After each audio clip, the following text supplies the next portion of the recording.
Chapter 1 equations इन two variable part 2 दो मुतगय्यरी ख़ती मसावातें। होता क्या है यहाँ ये बात काबिल गणित के ज़िक्र अंदर, है कि रियाजी के सबसे अंदर पहले आप मेरे चैनल को सब्सक्राइब करें।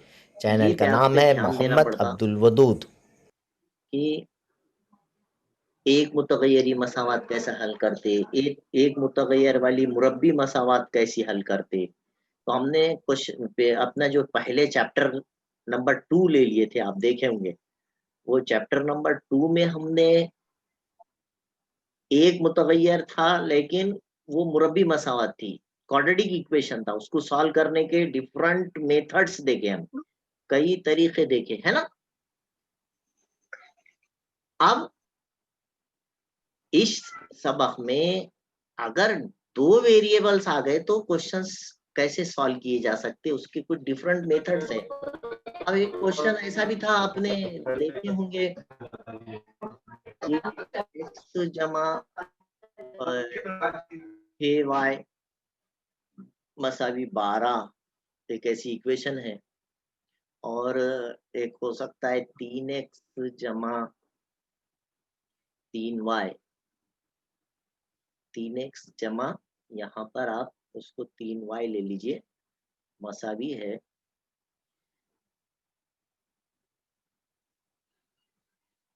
समझो 6, या कुछ कोई अदद ले सकते, 8 ले सकते, 6 कोई भी एक नंबर ले लिए। इस तरह से एक आधा नंबर ले लिया हमने 8।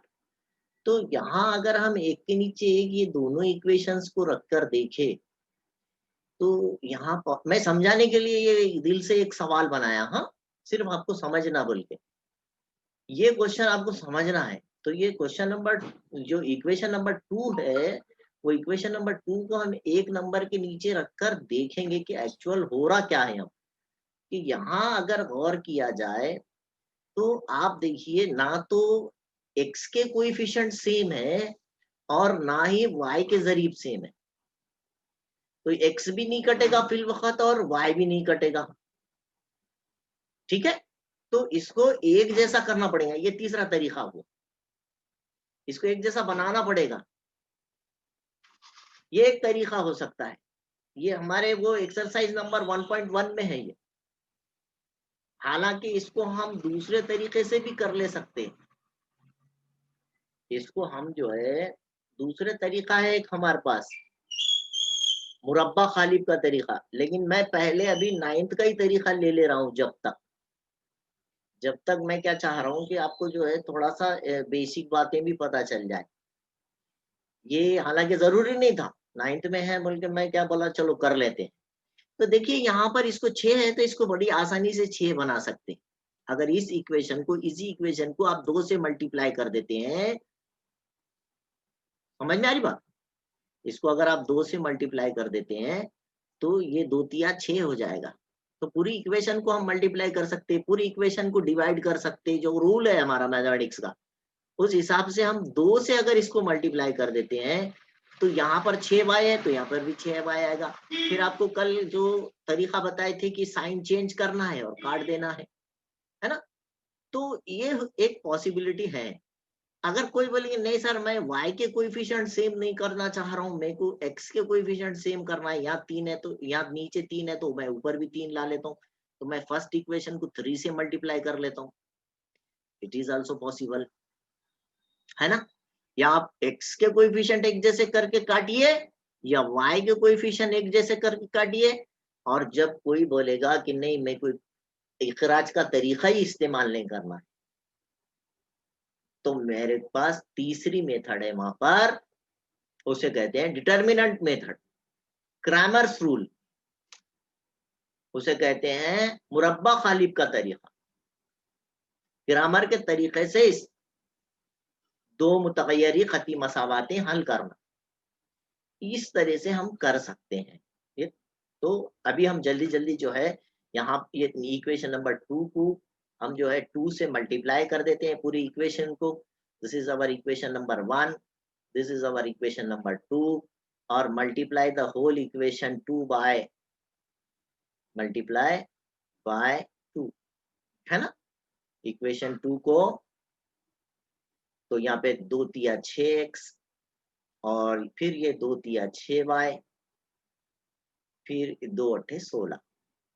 फर्स्ट इक्वेशन को हम कुछ नहीं कर रहे, वो एज इट इज रखिए आप किसी को भी ऊपर किसी को भी नीचे रख सकते हैं, जरूरी नहीं है एक नंबर ऊपर होना। फिर मैंने परसों बताया था कि ये दोनों को आपको जरूरत है 6y काटना है, तो साइंस अलग होनी चाहिए, इनकी अलामतें अलग अलग होनी चाहिए।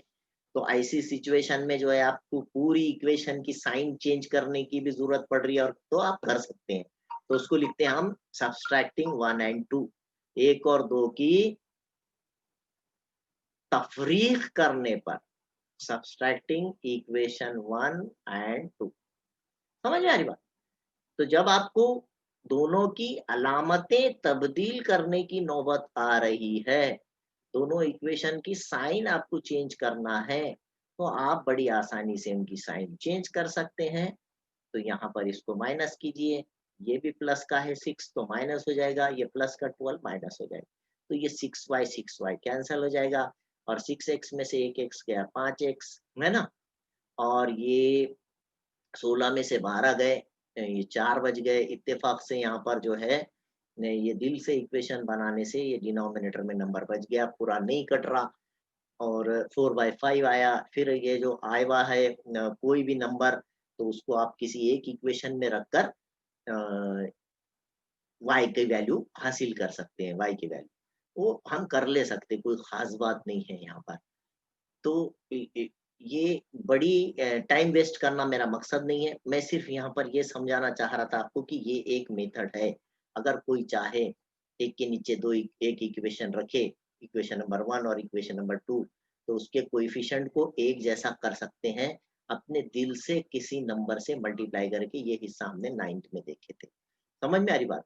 अब इसी इसी सवाल को, या मैं एक बुक में का सवाल ले लेता हूँ ताकि जो है आपको ये पूरा सॉल्व हो जाए। यहाँ पर डिनोमिनेटर में आया फिर तकलीफ हो जाती और काम थोड़ा सा बढ़ जाता फिर उसमें।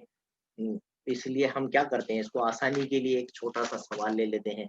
यहाँ पर आप देखिए x plus 7y is equal to 10, x plus 7y is equal to 10, और दूसरी इक्वेशन है 3x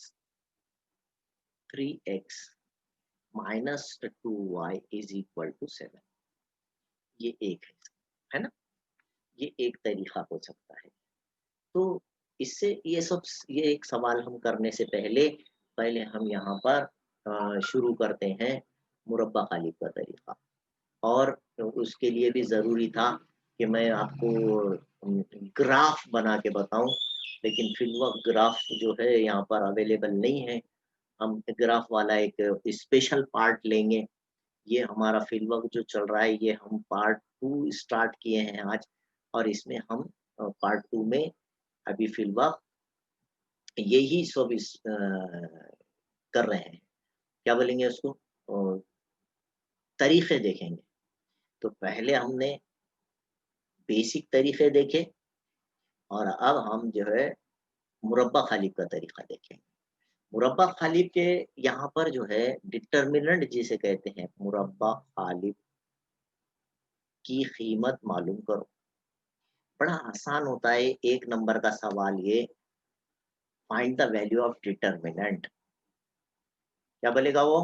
find the value of determinant. आपको ये सीखना है पहले, ये आपके लिए न्यू चीज है। Find the value of determinant. Determinant क्या है? देखिए, डिटर्मिनेंट जो है वो एक आसान सा हिस्सा है जो इस इन क्वेश्चंस को हल करने में मदद करता है। डिटर्मिनेंट की सूरत में अगर आप क्वेश्चंस को तब्दील कर देते हैं, इस दिए वाले इक्वेशंस को डिटर्मिनेंट की सूरत में लिखते हैं, तो सबसे पहले ये है क्या? ये आपको इस तरह से एक क्वेश्चन किया जाएगा, find the value of determinant, मुरब्बा खालिब की कीमत मालूम कीजिए, है ना? तो आप उसकी कीमत मालूम करें। पहले आपको एक नंबर का क्वेश्चन दिया जा सकता है, जैसे यहाँ पर 3245, एक डिटर्मिनेंट दिया गया है, आसान डिटर्मिनेंट है एकदम। मैं आपको डिटर्मिनेंट बोले तो ऐसे ये मॉड, आपने 9th में देखे थे ऐसे मॉडल, दो खड़े लकीर, ठीक है, ये दो खड़े लकीरें अगर आपको दी गई तो आप जो है इसको डिटर्मिनेंट कहेंगे। ये इस तरह से जब भी एक निशान नजर आएगा इसको आप डिटर्मिनेंट कहेंगे, ठीक है। आप इसको डी सपोज कर सकते हैं, D, let let it is D, D is equal to, हाँ, अब ये समझो 2 3 4 5 इस तरह से आपको नंबर दिए गए। क्या करोगे आप? कुछ भी नहीं करना है, सिर्फ क्रॉस मल्टीप्लिकेशन करना है और सब्सट्रैक्ट करना है। ये पहला आपका एलिमेंट है। इस डिटर्मिनेंट की जो आड़ी लकीरें हैं, जैसा ये 2 और 3, ये फर्स्ट रो कहलाएंगी, ये सेकंड रो कहलाएंगी। 2 और 3 कहाँ है? फर्स्ट रो में है, पहली लाइन में है। और 4 और 5 कहाँ पे है? ये दूसरी रो में है। अच्छा, फिर उसी तरीके से कॉलम्स भी कहलाते हैं। 2 और 4 देखो, ये कॉलम है, first column, this is second column. तो ये जो नंबर है यहाँ पर 2 जो है 2, this is the first element. ये फर्स्ट एलिमेंट से लास्ट एलिमेंट को मल्टीप्लाई करना है। इसका तरीका क्या है, समझ में आ रही बात? First you have to cross multiply 2 cross 5, याद रखें, पहले नंबर से आखिरी नंबर को माइनस, ये फार्मूला, इसका फार्मूला बताया गया है। और ये दूसरे एलिमेंट का, पहली रो का दूसरा एलिमेंट का, और ये दूसरी रो के पहली एलिमेंट से मल्टीप्लाई करना है ना। तो ये 3 क्रॉस 4 या 4 क्रॉस 3, कुछ भी लिखिए आप। 2 पंजे 10, 3 चौक 12 है, और 10 में से 12 गए -2। This is the value of determinant. क्या मुश्किल है बोलिए आप मेरे को? इसमें कोई चीज आपको मुश्किल नजर आ रही? बिल्कुल मुश्किल नहीं है, है? बहुत आसान होता है ये, आप इसको बड़ी आसानी से सॉल्व कर ले सकते हैं। बहुत ही आसान है ये सॉल्व करना। अब आप क्या करें, एक और एग्जांपल देखें बेटा। यहाँ पर दूसरी एग्जांपल है, क्या है दूसरी एग्जांपल? -1 7, -1 7 2 4, -1 7 2 4। क्या करोगे इसको? इसको भी आप बड़ी आसानी से उसको डी बोल के फर्ज करने का डिटर्मिनेंट। अब इसकी वैल्यू मालूम करो बोल के हमारे को क्वेश्चन आता है, याद रखिए आप, find the value of determinant. आपने बड़ी आसानी से क्रॉस मल्टीप्लिकेशन करना है, बस क्या करना है? Cross multiplication. तो आप पहले लिखिए उसको, -1 इंटू 4, जब तक आपको प्रैक्टिस नहीं। -1 का मल्टीप्लिकेशन किससे होगा? 4 से होगा, ठीक है। इस तरह से क्रॉस मल्टीप्लिकेशन होगा।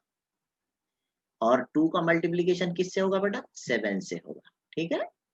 यहाँ पर माइनस के बाद याद रखिए, ये फार्मूले का माइनस है, 7 इंटू 2, तो ये 4 एकन 4, -4 हो गया, और ये 14 हो गया। अच्छा, दोनों की साइंस सेम है, दोनों की साइंस सेम है, तो इसको ऐड करेंगे, तो इस तरह से ये 18 हो जाएगा, और बड़े अदद की अलामत दी जाएगी। तो वैल्यू ऑफ डिटर्मिनेंट इज -18। समझ में आ रहा है ना थोड़ा थोड़ा? तो मुरब्बा खालिब जो है यहाँ पर एक्टिविटी की सूरत में दिया हुआ है, कौन सा भी सवाल रहने दो, आपको फर्स्ट एलिमेंट से लास्ट एलिमेंट को मल्टीप्लाई करना है, और ये सेकंड एलिमेंट को ये इसके पहले एलिमेंट, सेकंड रो के पहले एलिमेंट से मल्टीप्लाई करना है, ठीक है। बड़ा आसान है, और इस तरह से लिखना है। देखिए, जब इसको मार्क दिए जाते हैं तो इस स्टेप को आधा मार्क दिया जाता है, और लास्ट स्टेप को आधा मार्क, आंसर को आधा मार्क। इस तरह से आपका टोटल 1 मार्क होता है। ये 1 मार्क का क्रॉस मल्टीप्लिकेशन है। हर एक को ज़रब आता है, हर एक को तिरछा ज़रब करने आता है। जल्दी से स्क्रीनशॉट ले लीजिए, मैं इसके सवालात करना सिखा रहा हूँ। ले लीजिए, वेरी गुड। अब अगर इसको ग्रामर के तरीके से ज़ैल के मुरब्बा गालिबों की कीमत यहाँ पर जो है, यहाँ पर जो है आपको हमजाद मसावातें भी कहते हैं, उसे साइमल्टेनियस इक्वेशन कहा जाता है। जो इक्वेशंस हैं, हम जिसको दो मुतगय्यरी खती मसावातें कहते हैं, 3x - 4y = 10, ये पहली इक्वेशन है आपकी। और दूसरी इक्वेशन है 4x + 3y = 5, 4x + 3y = 5। ऐसी एक क्वेश्चन दिया और आपसे सवाल क्या कर रहा है, दर्ज झैल हमजाद मसावातें ग्रामर के उसूल का इस्तेमाल करके हल कीजिए। आप याद रखिए ग्रामर के उसूल के लिए आपको 3 डिटर्मिनेंट्स बनाना पड़ेंगे। ग्रामर का उसूल इस्तेमाल करके हल कीजिए, ठीक है। जब भी आपको इस तरह से by using Cramer's rule solve the simultaneous equations, इन दो मुतगय्यरी मसावातों को क्या कहते हैं, क्रैमर्स रूल भी कहते हैं। आप वो याद रखें, क्रैमर्स रूल, ठीक है बेटे, बाय यूजिंग क्रैमर्स रूल, यहाँ पर मीम है, मीम क्रैमर्स रूल, ठीक है। ये समझ में आ रही बात आपके। तो ये दो मसावतें दी गई है, आपने एक के नीचे एक रखना है। This is our equation number 1। Equation number 2 उसके नीचे रखिए आप, 4x + 3y = 5, ठीक है। इस तरह से आपका क्वेश्चन नंबर 1 है। ये आपने 3 डिटर्मिनेंट्स बनाना है। आपने क्या करना है, देखो बेटे 3 डिटर्मिनेंट्स बनाना है। मैं आपको 3 डिटर्मिनेंट्स बना के बताता हूँ। पहले डिटर्मिनेंट का नाम d रखना है, दूसरे डिटर्मिनेंट का नाम dx रखना है और तीसरे डिटर्मिनेंट का नाम dy रखना है। इस तरह से इसके कुछ मतलब भी है। क्या मीनिंग्स है इसके, मैं आपको बता दूं। जब खाली पहला डिटर्मिनेंट जो है उसको आप डी बोलेंगे, दूसरे डिटर्मिनेंट को आप डी एक्स बोलेंगे और तीसरे जो मुरब्बा खाली को आप वाई डी वाई बोलेंगे, डी सफिक्स। इसमें कॉन्स्टेंट्स नहीं आएंगे। ये देखो यहाँ पर जो है एक्स भी नहीं है, वाई भी नहीं है डी के साथ में। इसका मतलब इसमें एक्स और वाई के कोएफिशिएंट्स आएंगे 3, 4। ये पहला जो कॉलम है ये एक्स के कोएफिशिएंट्स का कॉलम है। तो एक्स के कोएफिशिएंट कौन है, 3 और 4। और ये जो बाद का कॉलम है, ये जो जगह है, इसमें आप y के कोएफिशिएंट्स लिखेंगे, -4 और 3। ये हो गया आपका डी डिटर्मिनेंट, ठीक है। पहला डिटर्मिनेंट आपने लिख दिए। दूसरा डिटर्मिनेंट में क्या करेंगे, x के कॉलम में यहाँ पर dx आया हुआ है, दूसरे का नाम क्या है देखो dx। तो x के कॉलम में आपने कांस्टेंट्स लिखना है। कांस्टेंट्स बोले तो इक्वल टू के बाद जो नंबर्स दिए गए हैं 10 और 5, ये x के कॉलम में लिखना है आपको 10 और 5। समझ में आ रही बात। और y के, ये y के कॉलम में y के रहेंगे क्योंकि इसमें x है, तो x के कॉलम में कांस्टेंट्स लिखे गए हैं। ये क्या बोल रहा है कि इस डिटर्मिनेंट में x के कॉलम में x की जगह पर x के कॉलम में कांस्टेंट लिखे गए हैं।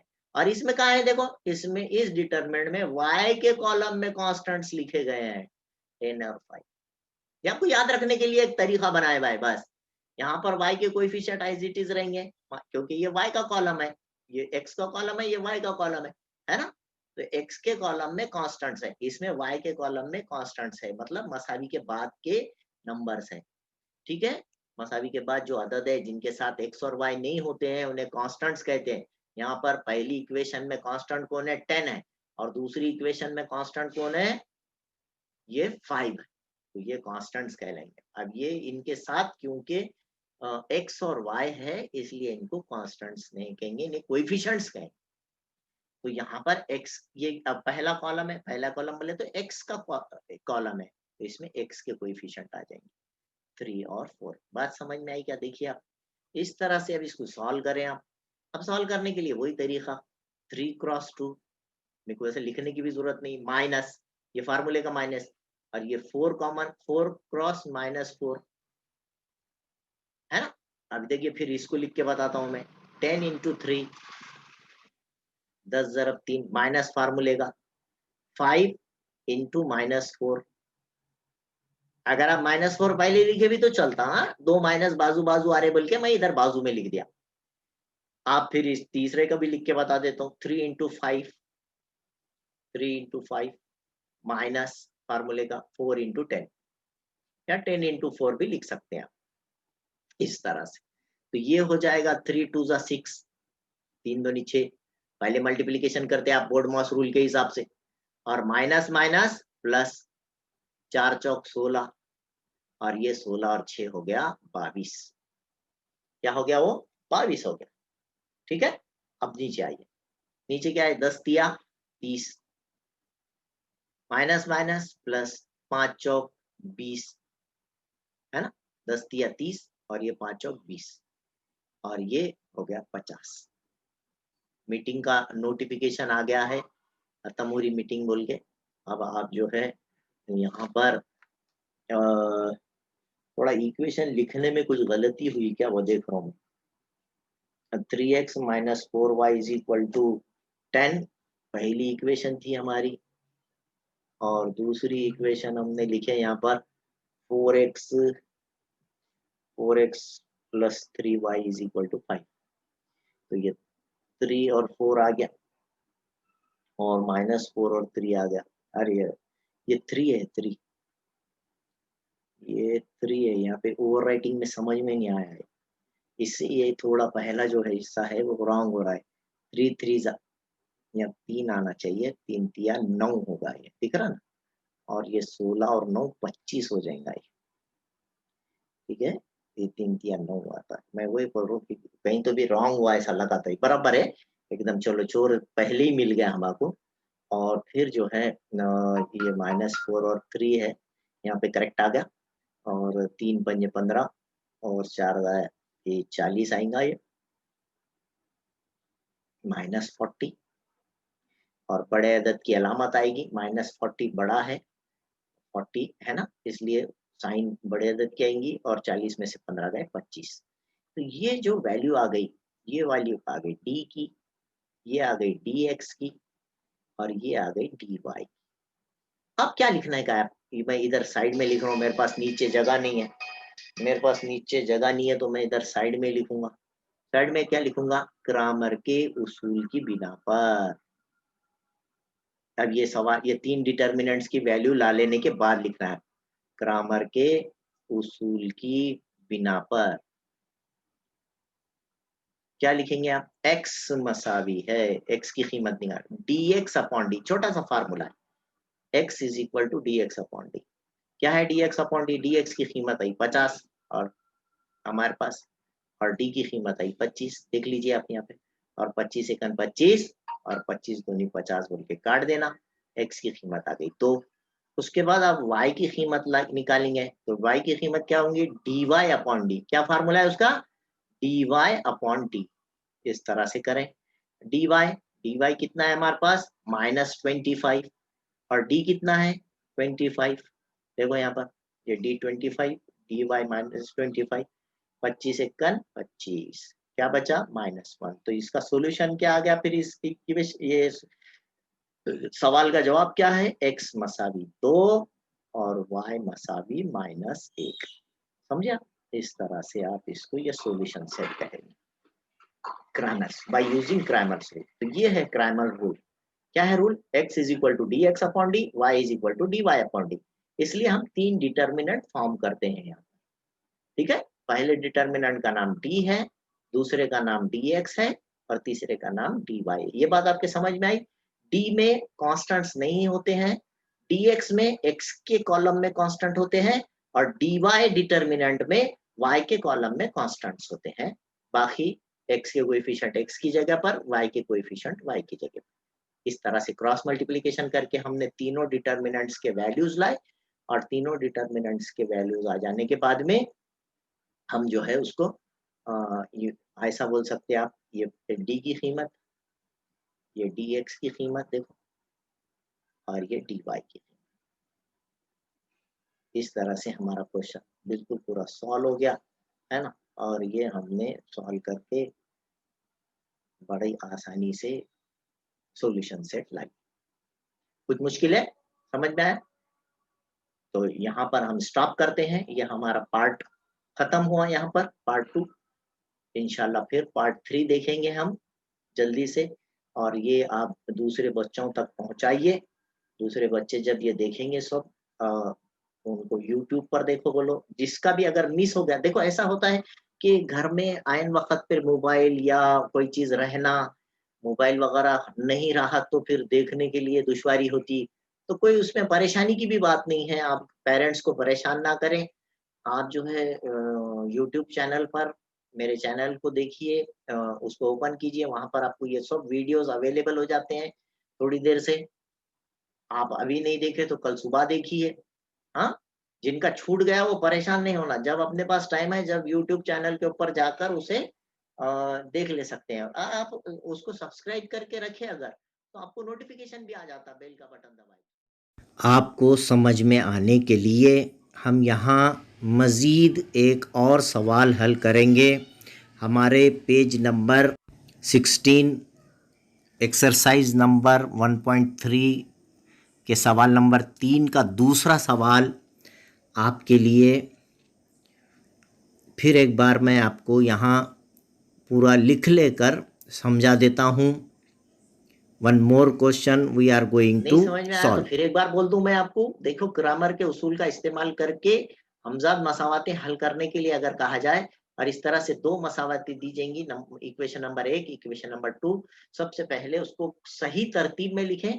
सबसे पहले एक्स वाली इक्वेशन, आपका एक्स वाला टर्म पहले होना, फिर वाई वाली टर्म होना, और इक्वल टू के बाद कांस्टेंट होना। ठीक है, इस तरह से 4x plus 3y is equal to 4, this is our equation number 1। यहाँ पर हमारा कांस्टेंट मसावी से पहले था दिए वाली इक्वेशन में, हमने उसको साइन चेंज करके इक्वल टू के बाद लेके चले गए। कोई भी अदद अगर मसावी से पहले है और उसको मसावी के बाद लिया लेके जा रहे हैं, तो उसकी साइन चेंज हो जाएगी। और अगर कोई अदद मसावी के बाद है, जैसा कि देखो इस इक्वेशन में है, सेकंड इक्वेशन में, इसको हमने उठा के इक्वल टू से पहले ला लिए, तो ये प्लस का हो गया, उसकी भी साइन चेंज हो, इधर से उधर जाएगा या उधर से इधर आएगा, तो वो प्लस रहा तो माइनस हो जाएगा, और माइनस का रहा तो प्लस हो जाएगी। ये बेसिक रूल है, आपको मालूम है। ये फिर दोनों इक्वेशन एक के नीचे एक रखना है, और आपने 3 डिटर्मिनेंट फॉर्म करना है इस तरह से। 3 डिटर्मिनेंट फॉर्म करके, ये x का कॉलम है और ये y का कॉलम है। x के कॉलम में x के कोएफिशिएंट आएंगे 4 और 6, y के कॉलम में y के कोएफिशिएंट आएंगे 3 और 5। और dx जहां लिखे हुआ है, दूसरा डिटर्मिनेंट का फॉर्म करेंगे, वो dx डिटर्मिनेंट है। इसमें x के कॉलम में क्या कह रहा है ये, x के कॉलम में कांस्टेंट्स लिखो, तो x के कॉलम में मसावी के बाद के नंबर लिखना, जिसके साथ x और y नहीं है उसको कांस्टेंट कहते हैं, उसे मुस्तकिल अदद कहते हैं। तो ये 4 और 8 देखो मैंने यहाँ पर x के कॉलम में लिखा, और y के कोएफिशिएंट एज इट इज लिखा। dy, dy क्या है, dy यहाँ पर ये कहा जा रहा है कि इस डिटर्मिनेंट में y के कॉलम में, y के कॉलम में कांस्टेंट्स लिखो। तो देखो 4 और 8 मैंने ये जो इक्वेशन में आपको मसावी के बाद जो नंबर्स है जिसके साथ x और y नहीं है, वो 4 और 8 मैंने मसावी के बाद के अददों को y के कॉलम में लिखा, y के, और x के कोएफिशिएंट 4 और 6 एज इट इज 4 और 6 लिखा। आपको मैंने ये पिछले पार्ट में बताया था, ये पार्ट नंबर 3 है हमारा, और ये पार्ट 3 में हमने जो है क्रॉस मल्टीप्लिकेशन, पार्ट 2 में हमने क्रॉस मल्टीप्लिकेशन करके सॉल्व करना सीखे थे, वही काम यहाँ पे करेंगे। 4 का ज़रब 5 से पहले डिटर्मिनेंट को सॉल्व कर रहे हैं हम, माइनस फार्मूले में है, और 6 इंटू 3 है ना। पहले किसका मल्टीप्लीकेशन होगा, 4 इंटू 5, फिर किसका होगा 6 इंटू 3, दोनों का सब्सट्रैक्शन करेंगे, रिमेन्स 2, ये डी की वैल्यू आ गई।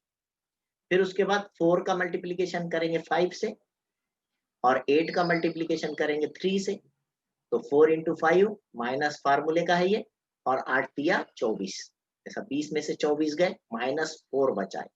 ठीक है, फिर उसके बाद ये लास्ट डिटर्मिनेंट की वैल्यू निकालना है, 4 इंटू 5, 4 इंटू 8 माइनस 6 इंटू 4, ये 6 इंटू 4, तो 4 8 32 और 6 चौक 24, 32 में से 24 गए, 8 बचे। फिर लिखना इसके नीचे, यहाँ जगह नहीं है बोल के मैं इधर लिख रहा हूँ, बाय यूजिंग क्रैमर्स रूल। क्या लिखेंगे आप, ग्रामर के उसूल की बिना पर, ग्रामर के उसूल की बिना पर। ठीक है, क्या लिखेंगे, x is equal to formula है dx अपॉन डी, याद रखना है आपने, x is equal to dx upon D -4/2, dx की वैल्यू -4, d की वैल्यू 2 काट दिए, -2 बचा, x की वैल्यू आ गई। फिर y is equal to, formula याद रखना है dy अपॉन डी, क्या है dy 8 अपॉन डी, डी की वैल्यू 2, तो ये 2 चौक 8, y की वैल्यू 4 आ गई। तो सॉल्यूशन सेट क्या आया यहाँ पे, x इज इक्वल टू -2 और y is equal to 4। Screenshot ले लीजिए, इसको मिटाना है मुझे। हाँ अच्छा, एक जनरल क्वेश्चन कई मर्तबा इस तरह से क्वेश्चन पूछा जा रहा है, 1 नंबर के लिए एक क्वेश्चन आता है कि 1 नंबर का क्या क्वेश्चन हो सकता है बेटे, देखो और एक सवाल एक याद आ गया, कई मर्तबा पेपर में आया कि एक किसी मुरब्बा खाली के लिए या हमजाद मसावातों के लिए डी की वैल्यू समझो 5 है और सॉरी 15 है और डी एक्स की वैल्यू 30 है और डी वाई की वैल्यू कुछ तो भी ऐसा 45 है, 3 वैल्यूज दिए जाते हैं आप, डी की 15, डी एक्स 30, डी वाई 45 और 1 नंबर का तो क्वेश्चन है आपको, तो यहाँ पे लिखा जाता है x की कीमत मालूम कीजिए या y की कीमत मालूम कीजिए, फाइंड x, तो आपने x की कीमत मालूम करना है, तो आपने लिखना ग्रामर के उसूल की बिना पर x is equal to D x upon T, x की कीमत क्या है आपकी, डी एक्स अपॉन डी। यहाँ पर देखो बेटे बड़ा आसान है, पहले फार्मूला लिखे आपने, ये डी एक्स अपॉन डी, आपको आधा मार्क मिल गया, है ना। अब आप इक्वल टू डाल के लिखे या नीचे लिखिए, डी एक्स की वैल्यू 30 और डी की वैल्यू कितनी है हमारे पास 15, 15 एकन 15, 15 दूनी 30, कितना आसान क्वेश्चन है, देख रहे हैं आप।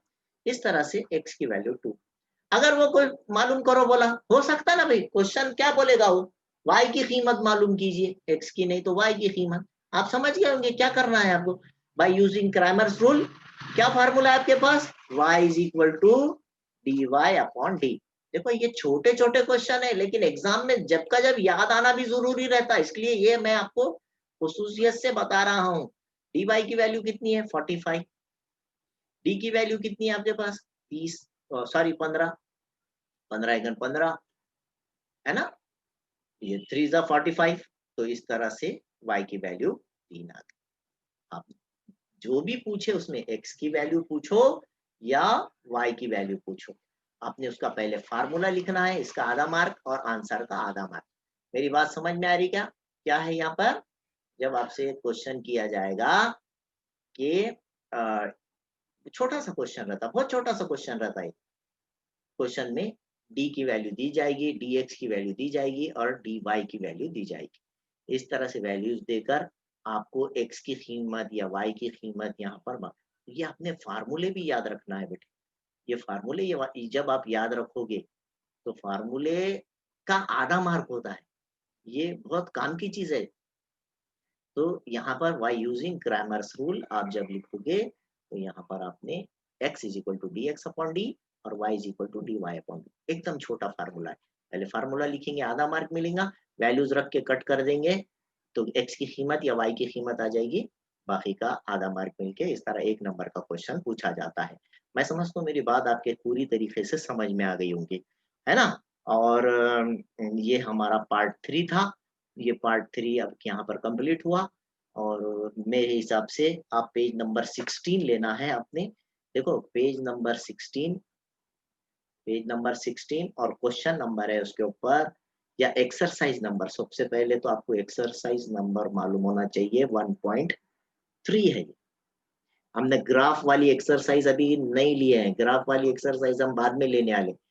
पेज 16 आपने ग्राफ पेपर भी लेके बैठना है, अगर आप किताब तो लेके बैठ रहे होंगे साथ में ग्राफ पेपर भी लेना है, और इसमें क्वेश्चन नंबर 3 जो है भाई यहाँ पर लिखा गया दर्ज झैल हमजाद मसावाते ग्रामर के उसूल का इस्तेमाल करके हल कीजिए, bye using Cramer's rule solve the simultaneous equations. तो ये क्वेश्चन नंबर 3 के चंद सवालात मैंने पिछले पार्ट में भी पढ़ाया और अभी भी पढ़ा दिया, आपने इसको जो है अच्छे से हल कीजिए, जो क्वेश्चंस आपको नहीं आ रहे वो मेरे को व्हाट्सएप के ऊपर पूछिए आप, और फिर भी अगर नहीं समझे तो मैं एक्स्ट्रा अलग से पीरियड लूँगा आपका। तो इस तरह से हमारा यहाँ पर ये पीरियड अब खत्म होता है और स्टॉप करते हैं हम।